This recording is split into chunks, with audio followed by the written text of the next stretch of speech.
live, you hear me? Straight from the streets of New York City, it's DJ Elf 7.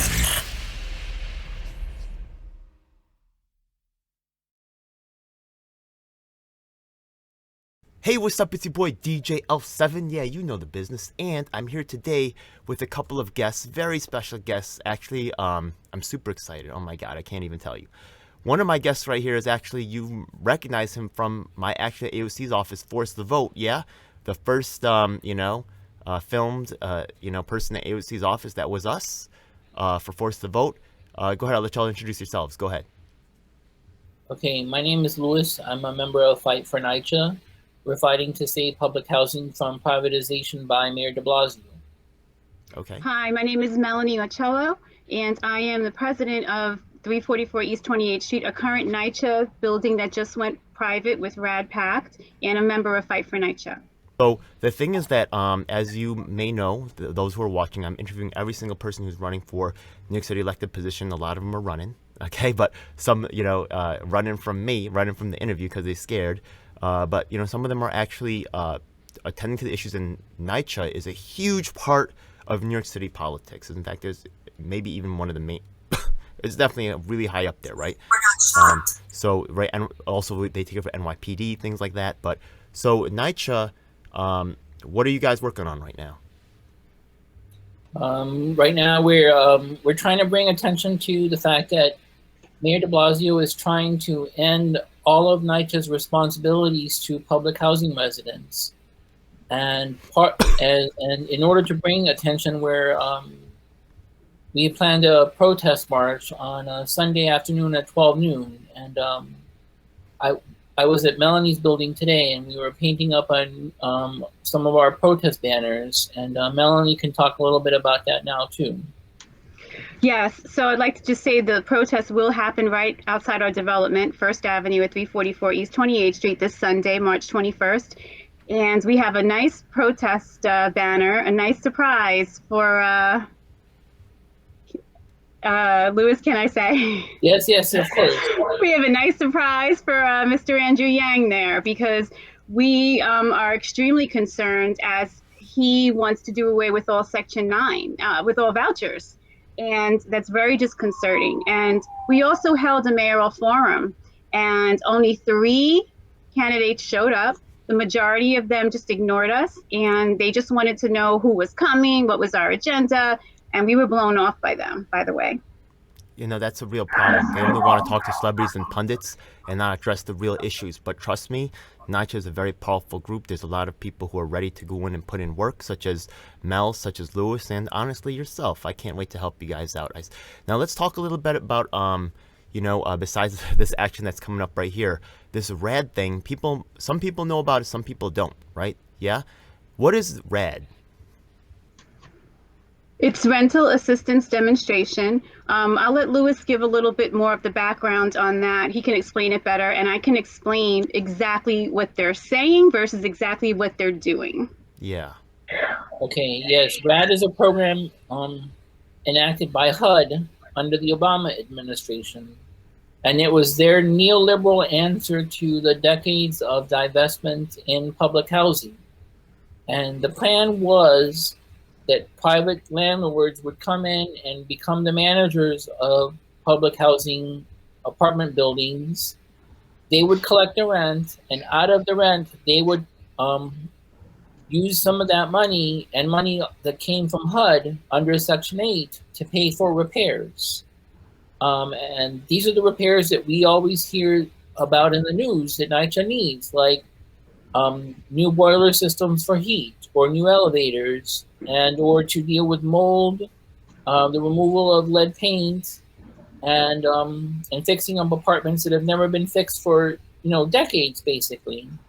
And so there's this promise that it's supposed to answer the problems of the repairs, but everything is not what it seems. And Melanie can talk to you about what happens. I'll let her say some of the process that she has seen now herself firsthand, and then I'll add a little bit to it. Okay, so back in 2018, I was vice president of this building's tenant association, and that's the end of 2018 is when RAD Pact was brought here. and we were sold all these promises on aesthetics, beautiful kitchen, beautiful floor, but I pressed them for more. And then I was sort of starting to get shut out, and they didn't want me in meetings. So they just wanted the president, who was all for RAD. So then fast forward, here I am president in 2020, and they left me out of everything. From the very beginning, the meetings that they were supposed to have where we could decide on capital. I submitted a list of capital requests that we wanted, no answer. Almost an entire year went by. They had all of these meetings, even meetings about how they were going to do renovations during COVID, which they did not want to invite me to, and they did not. To this day, and they're actually here now, I do not know what we're getting. Okay, and so they officially have been here, the new management called Cornell Pace. It's a mixture of like Kalel Holdings, and there's a bunch of investors, I guess they're called, but Cornell Pace is the manager that's here on site. They came in with hostile attitudes. They didn't introduce themselves. They refused to work with me as a TA president. We've had residents call the police because they've been aggressive with residents. And they're doing repairs without giving adequate notice or any notice. And we have already had a family, including a 10-month-old baby, exposed to lead.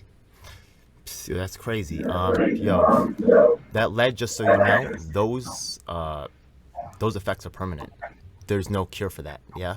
So now, honestly, I love both of y'all, and I'll tell you right now that actually I was a top guy in the Yang Gang in New York City, and I'll tell you that a lot of people who are in Yang Gang, they love the ideas, but one thing that I love about Mel, one thing I love about Louis right here is that one thing that tells me that they're old school activists like myself is because they hip to the switcheroo, you know what I mean? They talking one thing, they making it look nice, and you feel like, oh, that looks good, but we know the game, and right there Mel's already asking questions, pressing, and then they clam up. That's a huge warning red flag right there. So honestly, they already realized some things that Andrew Yang's saying before.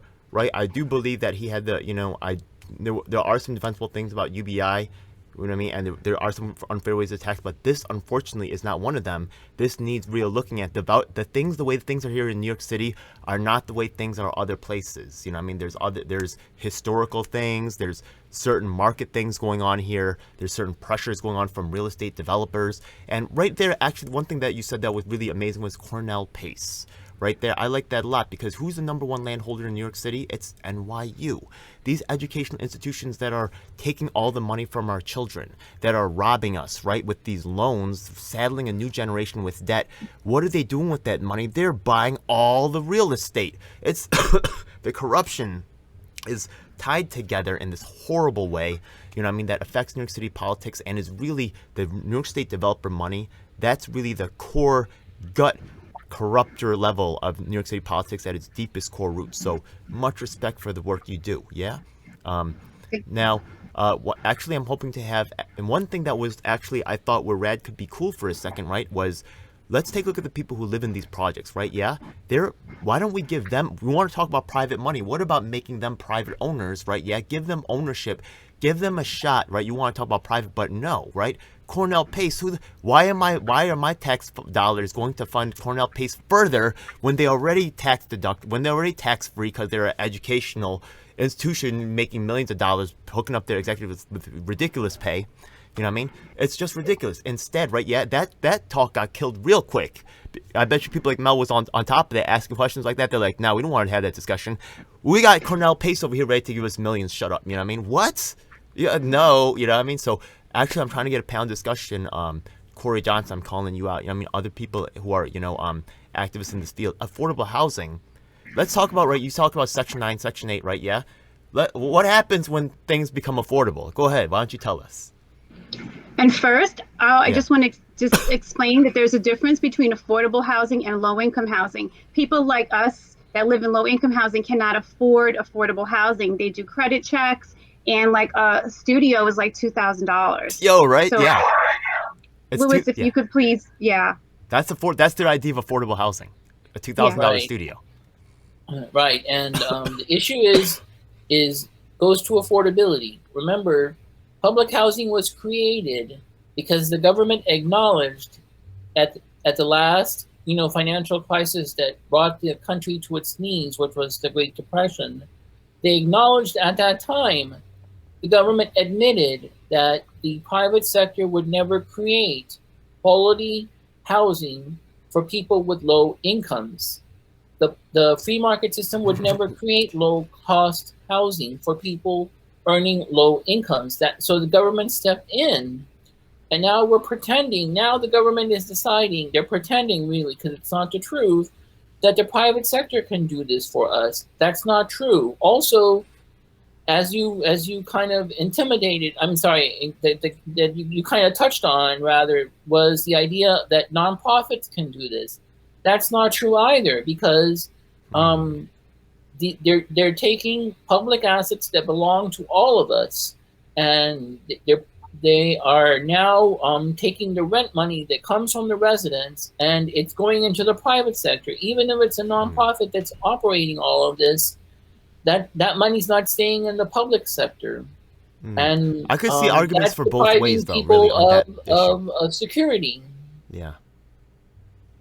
Well, and also I'd like to add what a lot of people don't know about RAD Pact. NYCHA still is leasing the land. So all of the things that NYCHA has done to us residents, they're still in charge of. NYCHA, for example, I put in what they call an interim request. I have to, if I have a change in income where I have to get my rent lowered, I submitted it. And instead of lowering my rent, NYCHA raised my rent $300 a month instead of lowering it. And these inept people are making the mistakes on our rent. And with the new lease, there's it's quite clear that if you're late with your rent 3 times, or if you don't pay, you can face eviction. Within 14 days, they can bring you to court for eviction, which as a resident leader, I'm seeing what they're doing to me. And so now I'm trying to figure out, okay, so I have to pay this month's rent regardless, even though it's wrong, leaving me with $400 for the month because they could try to evict me. So while I try to get a NYCHA person who made a mistake, and there's no one to go to anymore, because now that we're RAD Pact, we've lost the federal oversight. There's no one for me to ask for help. We're on our own. Okay, so look, I get that. I mean, y'all are doing God's work out there for real. Quick question for Louis, though. I feel what you're saying, but I also have a quick question about that. The thing is that we look at the way that the public sector now is taking care of NYCHA, and we can see that residents are really kind of getting the short end of the stick. They're not getting the repairs done, things like that, right? If the public sector hasn't been able to show, and I get what you're saying, and I agree with you, actually, right? Yeah, the overall fate of these people cannot be left in the private sector's hands. But as in terms of getting repairs done, I don't really see that, the public sector is really getting the job done. So, like, there's an organization called 700 Strong. If people have something to lose, right? Because if I just show up and I'm getting paid minimum wage, why do I really care about how I paint your walls? Like, am I really going to put care into it? Like, like my name, my brand is on the line? Or am I just going to slap the stuff off and I got paid and, I went home and I did my work? I mean, I get that I wouldn't blame the worker in that situation for doing a half-assed job. But I would also, I'm also sympathetic to the people who live in the projects. They deserve, right, to have quality work done on their stuff. Right. But what you're going to, okay, I hear you. But, the problem, okay, so I've said this many times. The problem that we're seeing at NYCHA is a microcosm. It's a microcosm of the larger problem we have all across the country, which is we're dealing with government corruption. And that is, all of that is happening right in our face. It's happening in our face. The mayor is lying to us. A lot of the people who are getting these deals with NYCHA are the mayor's campaign supporters. They're the ones who bought the air rights over in the Brooklyn development that the name escapes me now, but and in Chelsea Elliott, some of the mayor's donors are now going to benefit out of some of the proposals happening in Fulton or Chelsea Elliott. And why is that? That's because the government is corrupt. And so as we fight for the public sector to do good by people in public housing, we also have to fight against corruption so that we renew the public sector. And at the same time, besides corruption, the second biggest problem we face in NYCHA is racism. It's going unsaid. That the government divested of public housing for so many decades because of racism. And so we have to confront that too. But that's already happening all across the country. People are, there is a reckoning happening over like, for example, police involved murder and police involved homicides against Black people. We're having that conversation now. We're also having a conversation about how the two-party system is corrupt and they're not doing right by everybody. And we acknowledge that. And that is a factor also of what's happening in public housing. And as what you said, our biggest challenge is explaining the switcheroo. You have politicians who say, oh no, you're going to be taken care of. That's what they tell the corporate media. And that's what the corporate media repeats. But then when you show up at Melanie's building, that's not what's happening. I'm going to break it down for a lot of these suits in a language that they're going to understand. Look, you know what I mean? You guys want to play these games over here, but I'm telling you that you cannot cut out the stakeholders. And who's the ultimate stakeholder than the people who actually live in the buildings, right? Yeah, like Mel right there, like Lewis right there, right? We are the ultimate stakeholders in this. So you want to bring out outsiders and determine the way we live. You got to be kidding yourselves. There's absolutely no way. And who's going to make sure that the job is done correctly other than us who are in the actual building? So what makes you think that Cornell Pace, who is already disrespectful, right, to the residents, leader, that's a real troubling sign right there. So we need accountability. You're actually right. Yeah. And if another thing is that before, remember what I said was a big issue is it's minimum wage. You know what I mean? If you made these jobs, right, if you hook these people up with, you could cut the executive pay down a little bit and then start taking care of the rest of us down here on the ground and pay these people, the $2,000 a month apartments, we're going to talk about that in a moment, right? Yeah. Make it so, pay them so they can live in the $2,000 apartments. You know what I mean? Make it so, what is that? Like they got to make like $70,000, $80,000 a year. Time to start, you know what I mean? If they're going to be paying your apartment, you know what I mean? It's time for them to re-equalize, these pay. If you look at historically, that's what people got when they first had the labor movement. So it's time for them to just give us back. It's basically back pay. You know what I mean? So another reason is if we look at the $2,000 mark, it's a weird number, right? Yeah. Who the hell, right? If you think about the market, right, you're like, well, the market isn't really supporting $1,000 affordable apartments. So what are they thinking? The reason why they do this is because there's a real estate laws that once they can get this rent increase like 4% every year. And then once it goes to $2,100, it's considered a luxury apartment and is no longer protected by rent control, or, you know what I mean? So they can basically charge at market price. So they're basically setting it so they can basically transform this apartment to whatever they want free later on. So that's why they're providing you with the kitchen and, oh, look at how beautiful it is. Oh, we just took everything from you. Don't let yourself get treated like the Native Americans. Don't let them sell you the glass beads and they take everything from you. That's the horrible game they're playing again. Yeah. And the thing is, we went to every elected official. In 2019, I had our state assemblyman, Harvey Epstein. We asked about ownership. I practically got laughed at, like I was asking for something crazy. And I also just wanted to bring to people's attention that it's not just like painting and new kitchens. What NYCHA is doing, and I don't know if you've heard of the Baez case, but they're once they put a NYCHA development under RAD, they're basically saying that they have no more responsibility at all for mold and lead. And maybe Lewis can definitely elaborate better on that, but we lost a lot of rights as far as that. Right, and this is part of the switcheroo that you talked about, and that we are experiencing, and certainly that Melanie's experiencing, is NYCHA's not being honest. The mayor goes around, and anyone who gives him an interview, he says, we're fixing NYCHA. The residents are being taken care of, and their rights are being protected. That's what they say to us in our face. Then they go behind closed doors in the court proceedings in federal court, where we can't get into. We're not a party to that lawsuit.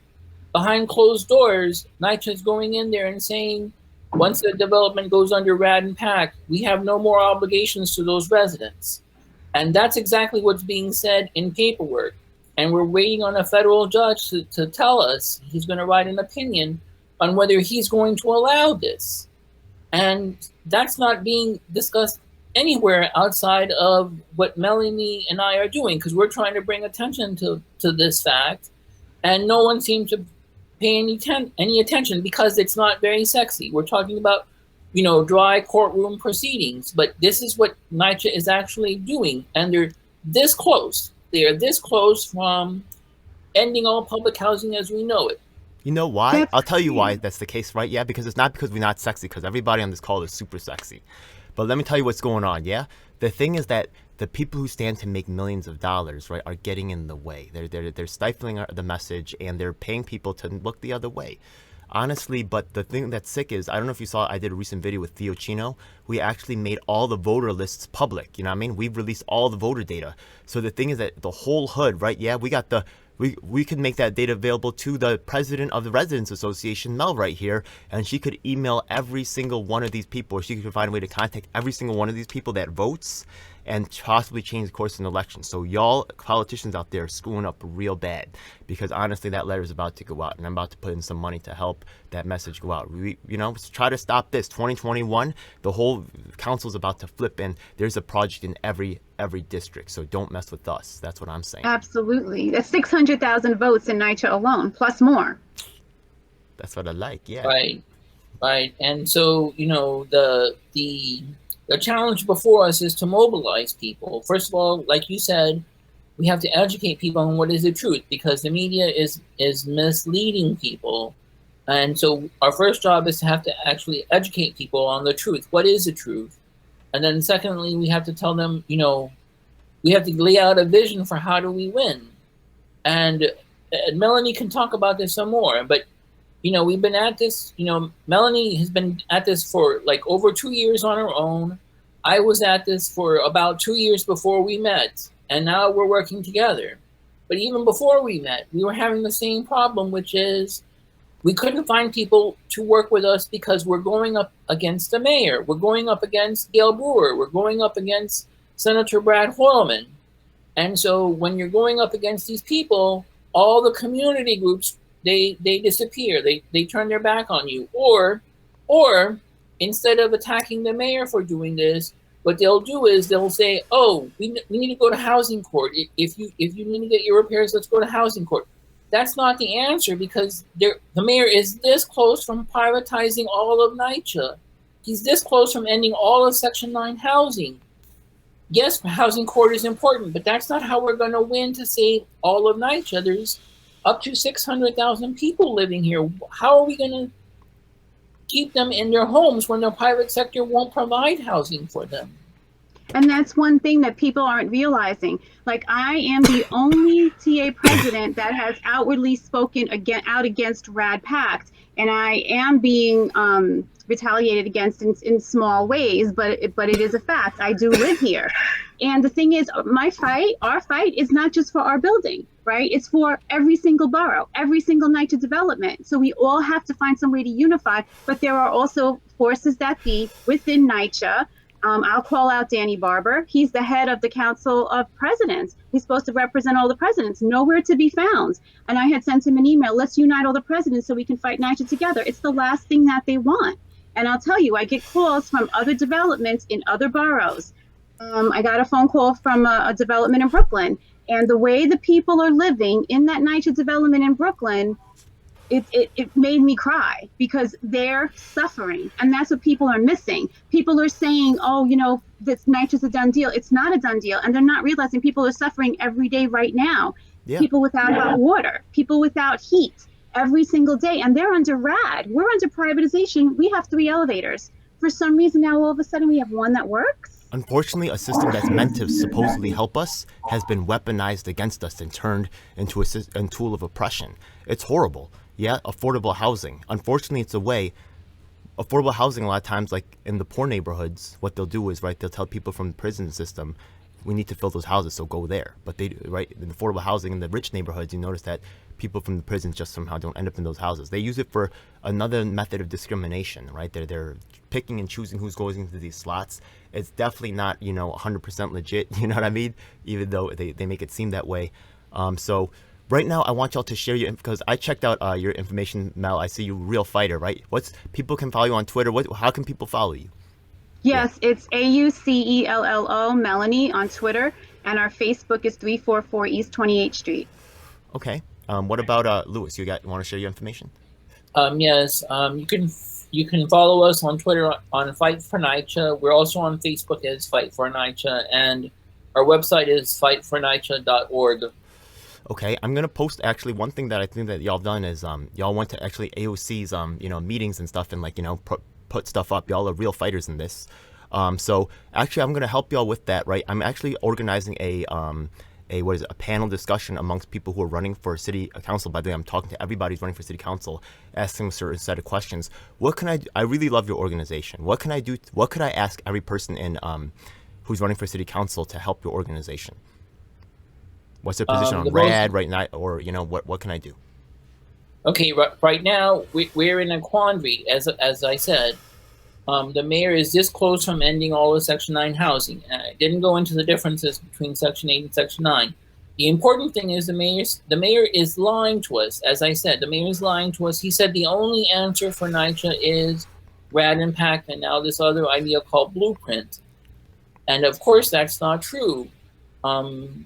U.S. Representative Nydia Velázquez has put in a bill in Congress that will provide emergency funding for all the public housing across the country to pay for their back repairs, which is what the crisis at NYCHA is in now. And the thing is, okay. The thing is, we anticipate President Biden is going to introduce an infrastructure bill, and Nydia's bill will be maybe considered to be part of that infrastructure bill. If that is the case, then the money will become available for NYCHA. We don't need to resort to privatization if we just help fight Nydia. And of course, this is a fight within the political realm, and we have to discuss how that works for everybody. But so we're trying to get part of the money from Nydia's bill, right? That sounds good. Okay, sure. Yeah, I'm down for that. Correct. So if you want to help us show the fact that we don't need to resort to RAD impact. There is another way. If we could all unite and fight together to get that money, we could actually, and this is something Melanie and I have been talking about with our civil rights attorney. If we make good on NYCHA, this is a down payment. This could be considered as a down payment on reparations because 90% of the people in NYCHA are people of color. So I'll ask for two things. I'll ask them if they can support Section 9, and I'll ask them if they can help us. I'll actually mention your organization.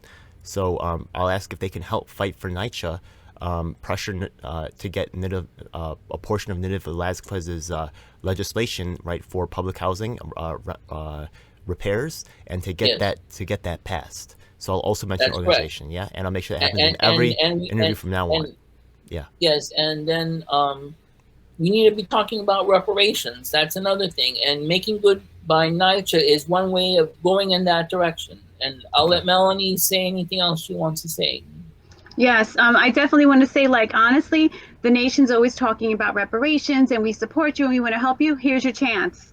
Take this money and help the people. This can actually be the start of reparations. And as far as city council, I have to say, I'm absolutely horrified with the way I've been treated by Carlina Rivera, our city councilwoman. So I would like to ask her to just tell the truth. State Senator Brett Hoylman, tell the truth. He tried to force me to take legal aid. That's where. Melanie, you're frozen. Working with NYCHA, and they've politically abandoned us. They should not be allowed to politically abandon our development because we're at odds. We're supposed to work together, and they're not being truthful. I need them to be truthful. We are suffering here. They have not even contacted our development when they know a 10-month-old baby was exposed to lead, and I find that so dehumanizing. And some people I don't think they shouldn't be in office if that's what they're going to do, because they have a platform and they're not using it. I feel like I'm doing their job. There's no accountability actually at NYCHA, and we need to have the stakeholders given more authority over their own lives instead of letting outsiders control things and honestly screw things up. Yeah, exactly. So this Sunday you said there's something going at 1 o'clock? At 12 o'clock, right outside our building, 344 East 28th Street, right across the street from Bellevue Hospital. At 12 o'clock, we have a protest. It's a rally. We're going to have great banners, a nice surprise for Andrew Yang. And we're going to march about 30 blocks. If you can join us, that would be great. If you just come with us and just meet us there at 12 and, you can't do the march. We have some people showing up in wheelchairs and they have their canes, but they're going to be out there. I also, just to show support. I have a small following. but I know that a lot of people that do watch me are activists. So if y'all on the West Coast out there and you also know of other similar type things going on in housing projects in your area, maybe you're from Arizona, maybe you're from, other parts of the country, right? Maybe from Massachusetts. I want to understand how this is all going. We should share information on these things, because these things that they're rolling out on us are being rolled out all across the nation, and we need to fight back in a coordinated effort. So these are definitely leaders in the movement down here. The move they're making, hey, look, Lewis was the first guy with me, right? Yeah, helping me film, right, when we down at AOC's office. Yeah, let's talk about AOC for a minute. What did AOC do that hurt NYCHA? What's that about? How do we fix that? Okay, I don't know. I mean, we tried in good faith to have several conversations with her office. I even had a meeting with her face to face, and I told her, in her face, we need help. You have this platform, and you ran for office to champion the people who have no voice in government, and here's your chance. And I told her, and I know I specifically said this to many people on her staff, that if she did right by us, there would be 600,000 people who would have her back. Because we all knew from the very beginning that because she made so many waves going into that election, that she would be marked by the system. And it would be important for her to earn the goodwill of the people. And you do that by actually doing right by the people. However, she rebuffed us. And then, because at the time, all we were asking for her was for her to put in the bill for the funding. And she said, no, that was too much for her to do. And then— Did she ever give a reason? Yes, we were given two reasons. And the first reason was, she said that if she put in a bill for all the money, like Nydia Velasquez is doing, AOC told us that if she did it in her first year, Trump would say, there they go again. There's those crazy Democrats, tax and spend, and she didn't want to have Trump to attack her that way, number one. Number two, she said, in order for her to fight for NYCHA the way we were, she would have to use the mayor as a punching bag. And they did not want to do that. That was one of her top advisors. Her top aides told us they didn't want to use the mayor as a punching bag. Do you know who this advisor is? I'm sorry? Do you know who this advisor is? Yes, Randy Abreu. Yo, we need to pay attention to these people. School. Yeah, these people are really controlling things behind the scenes. These elected officials move in and out. There's a whole staff that stays behind and are doing their little freaking shenanigans. You know what I mean? Absolutely. That corruption thing, it lasts year after year. It's deeper than just these officials. You know what I mean? So honestly, yes. All that shit out. Yes, and Melanie can talk about all the other aides to Carlina and to Gail Brewer who have done the same thing. But in AOC's case, I just want to close by saying, rather than help us, she decided that she was going to save NYCHA with this Green New Deal, which I thought was laughable because on two fronts. Number one, she was making it sound like, oh, those public housing residents, they're the reason that we can blame global warming on. Not like the U.S. military, not like the fossil fuel industry. Her number one target to save and then global warming was going to be those pesky public housing residents. That's so dishonest, and I would use more stronger language to describe how dishonest she was, but I'm not going to do that on your show.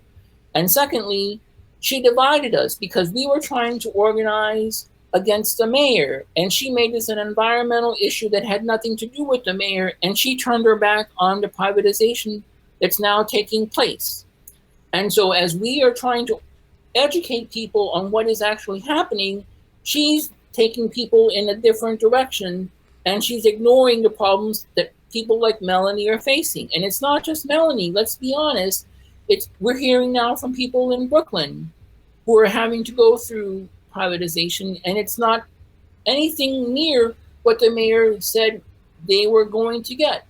And so we're dealing with two different things here. And AOC, if she cared about saving public housing, we would unite and fight for the money from Nydia's bill, because that's the only way forward that we see right now. Absolutely. And I just wanted to also let people know that what you're not hearing in the media is that people that have disabilities, wheelchairs, will all going to be charged for electricity, and residents are not going to be able to pay those bills. people that have wheelchairs, they're going to have higher than average electricity bills. You That know, sounds they like have oxygen, life support, things like exactly. that. That sounds like the dumbest thing. How are you going to cut off that?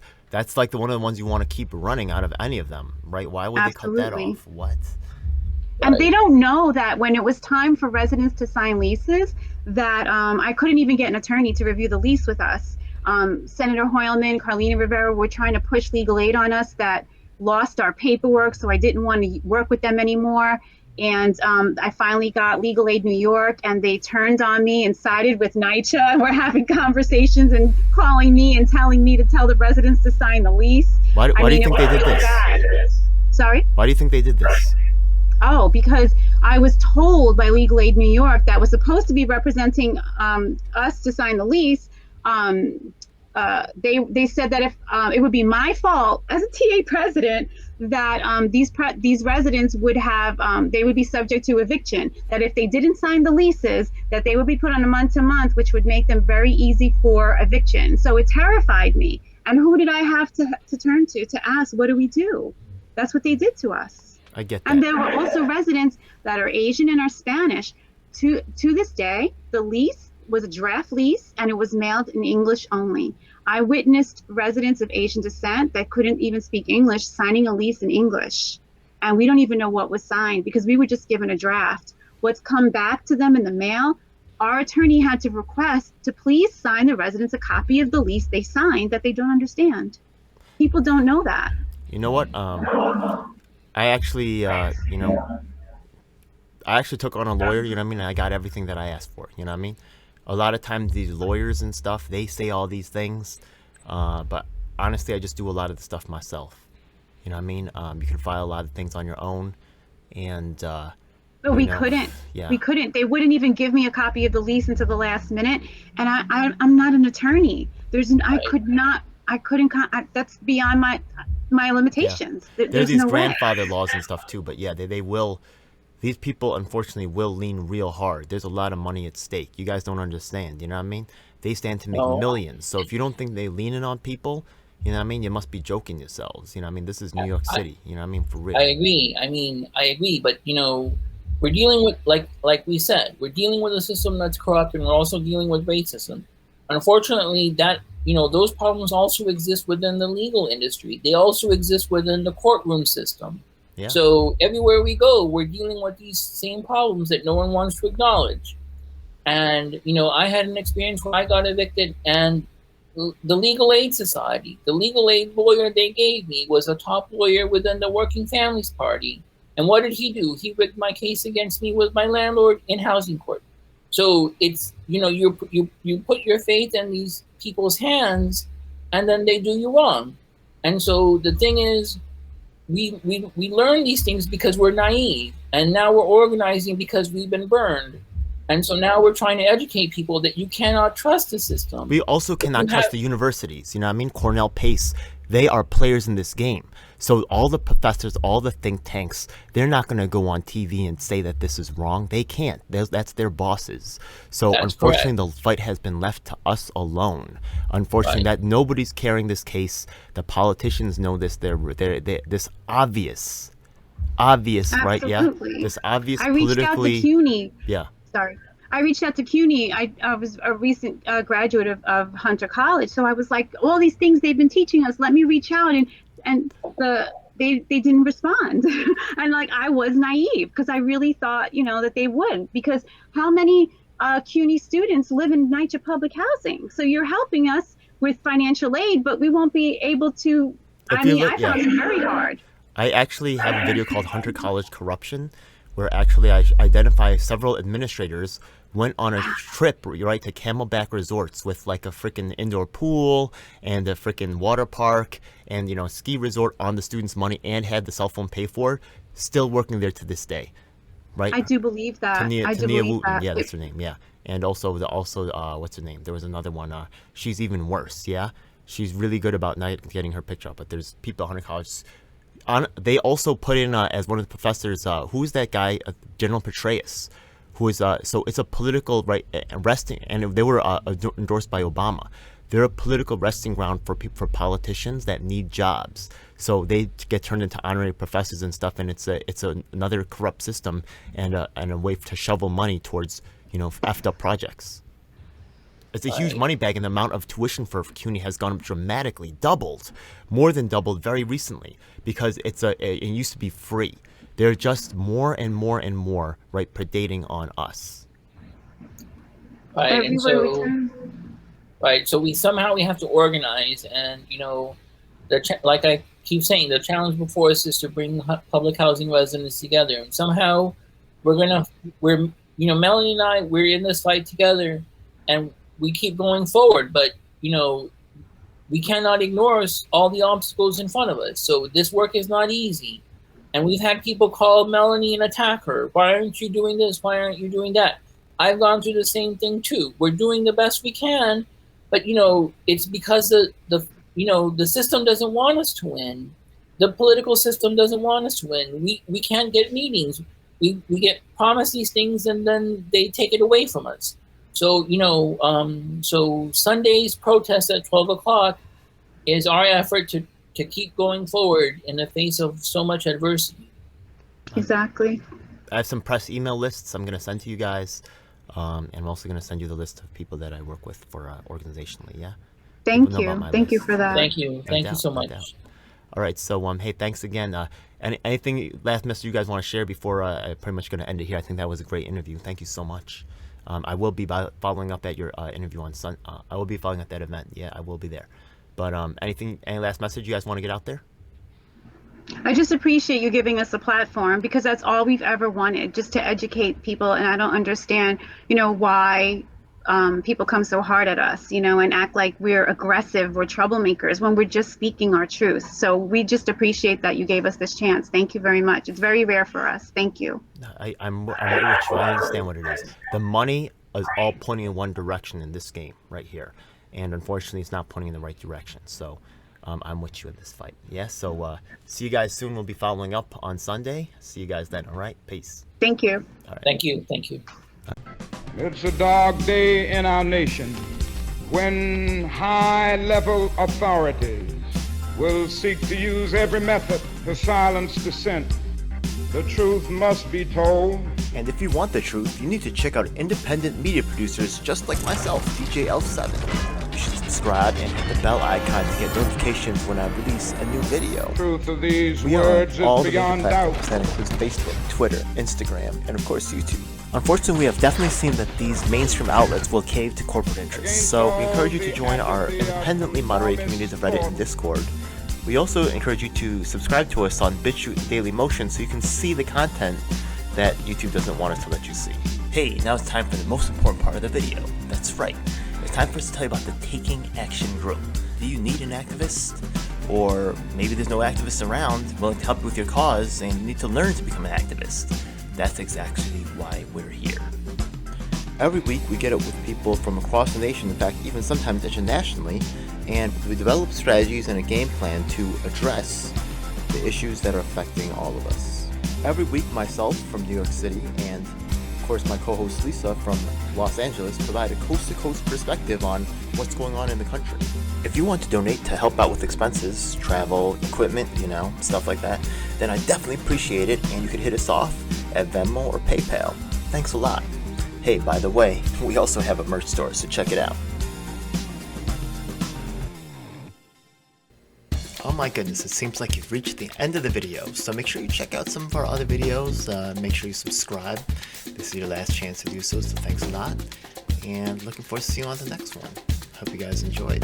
Please comment below if you have any questions or issues you'd like me to address. And if you're an activist, the time to make things happen is now.